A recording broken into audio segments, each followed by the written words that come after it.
येतो का प्रश्न? नमस्कार. नमस्कार. मी जय किसान ग्रीन इंडिया टेक्नॉलॉजी कंपनी प्रतिनिधी दीपक पाटील.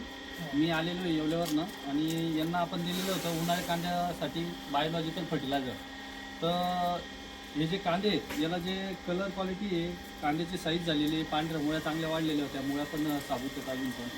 तर तुम्ही काय सांगू इच्छिते की आपलं जे खत वापरलं तुम्ही दरवर्षापेक्षा तुम्हाला काय वाटलं याचा फरक? आपल्या खतामुळे आपल्या कांद्याची टिकवून क्षमता बी वाढली बरोबर. आणि कलर बी चांगला राहिला. म्हणजे कांद्याला डबल पत्ती माल आहे, जवळजवळ बघू शकता तुम्ही. मध्ये कोजडी नाही मालाला.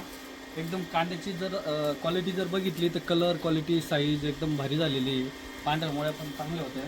आणि जेव्हा मी खत घेतलं त्या टायमाला कांद्याची परिस्थिती काय होती तुमच्याकडे? कांदे कसे होते? कांद्याची परिस्थिती डाऊन झालेली होती.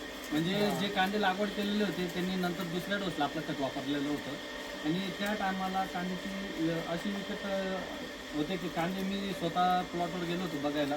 कांदे म्हणजे असं की 50% एकदम डाऊन वाटत होते. आणि खत टाकल्यानंतर तुम्हाला किती दिवसानं कांदे पिकअप झाले?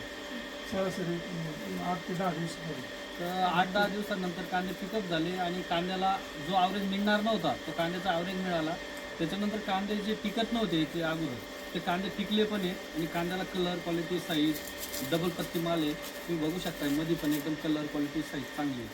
तर इतर शेतकरी बांधवांनी चालू वर्षी पण जर वापरायचं असेल उन्हाळ्या कांद्यासाठी किंवा लाल कांद्यासाठी तर बायोलॉजिकल फर्टिलायझर वापरा, जेणेकरून कांद्यावर करता येणार नाही, कांद्याला रोगप्रतिकारक शक्ती वाढेल आणि कांद्याचा ॲव्हरेज वाढेल.